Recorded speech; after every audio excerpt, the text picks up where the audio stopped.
Hello, welcome back. It's Brittany and I'm here to talk about bullet journaling. So for me, I've always wanted to get into bullet journaling, especially when I saw more and more people on YouTube or in real life carrying around little journals, jotting down, organizing everything. Now, I've somewhat been a planner before, but my planner is often very messy, lots of scrawled notes, scribbles everywhere. I get stuff done early, I get there on time, but it just doesn't look cute. And we want something that looks aesthetic.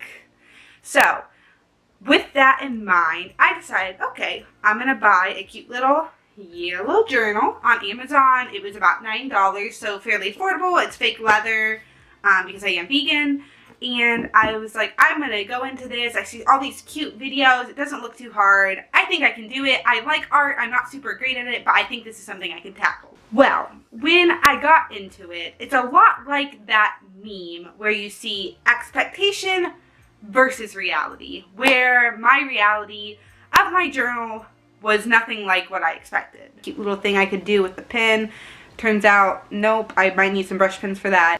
Now, all that said, I'm very happy with how it turned out, because if I really wanted just a planner that was already designed perfectly for me, was all set up, it was gonna look very aesthetic, I could have just went and bought one that was already like that. I really did want to take the time to customize and creating something that you're going to use throughout all of 2020, and almost by physically writing out and deciding what you want your year to look like, it's manifesting it just through the act of creation. So that's kind of what I was going for when creating a journal, and I'm gonna add a lot more to it. I just threw and did the basic. I kind of geared mine towards a little bit of like an academic side with talking about some writing notes and class schedule and that sort of thing, but I think those could be supplemented with like work schedule or work notes. So I think really what I designed was kind of universal, and it's a very realistic portrayal of what I think a bullet journal will look like for the everyday person who's not overly artistic, not overly organized, but just wants to create something that they can utilize throughout the year.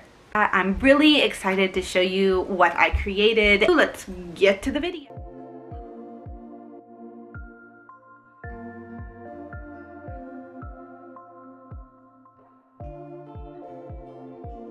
In my opinion, one of my favorite parts, and one of the parts you get to spotlight your creativity most, is the front cover. The front cover is the section you're going to look at first every single day, so I think it's crucial that you pick something that really draws you in and inspires you to write, create, and plan as much as you can during the year. For me, I chose a quote that really, I think, sets the pace for 2020 about what I want to be able to just inspire and look at beauty every day around us. And I think this Toni Morrison quote does just that, to just sit back and enjoy the small things. Now I'm moving on to just putting my name. I kept it pretty simple for now. I hope to go back and edit that a bit more. And now the calendar. This section of the journal is done differently in a lot of the videos I've watched. I tried not to mimic anyone's exactly and just take my own spin on what I wanted to do. This process was a lot more difficult than I thought it would be, mainly because I couldn't seem to measure it exactly for every month, especially looking at different days and how many rows I needed. I ended up making a version of a calendar that isn't perfect on every page, but I think that's what makes the journal so beautiful. It's a little bit of a reflection of your own personality, your own mistakes, and your own misjudgments. But if you really wanted a calendar that was perfect from the start, you would just go to the store and buy one, and that's not what we're doing here. We're creating something all our own going into the new year. Here, I'm just writing out the dates, which is what I will do for every single month in the calendar.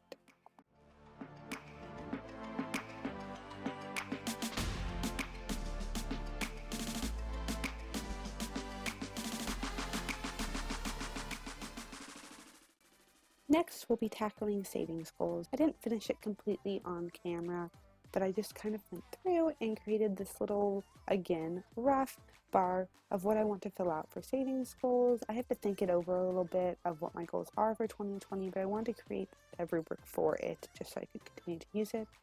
Now, moving on to the left page, we're going to be doing a writing note section. I used the stickers to cover up a Sharpie that had bleeded through from the last page, and actually a section I ended up getting rid of. It's very simple right now, just poem ideas.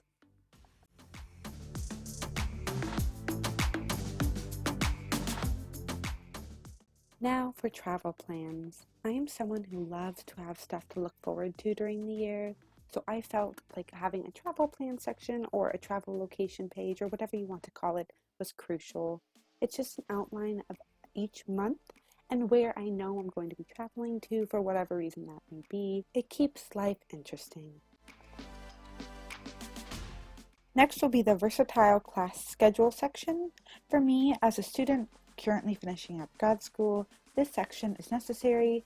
I'm leaving it blank at the moment just because my class schedule isn't finalized quite yet. I won't know it perfectly until a little bit later in January, but I wanted to set it up anyway just to give others ideas. Since this is a student edition geared towards those creating a bullet journal, this could of course be edited to a work schedule if you are not still in school. Ah, yes, the book list for 2020. This, for me, is a way to hold myself accountable to read more this upcoming year.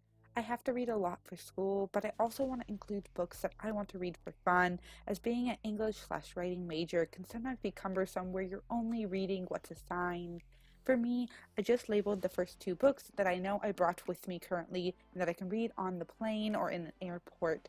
So I included Friday Black as well as a collection of short stories called Women Hollering Creeks. And last, but most certainly not least, is the goals section. I think this one is a necessity for anyone creating a bullet journal and one you will see over and over again in these types of videos. We love to make goals and New Year's resolutions, but to hold ourselves truly accountable, I think we do have to write them down.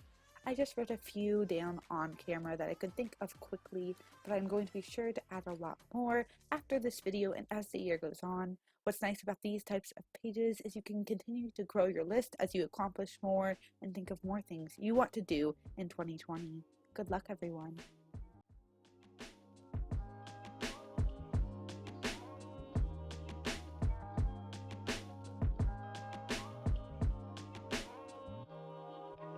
Ryan Little.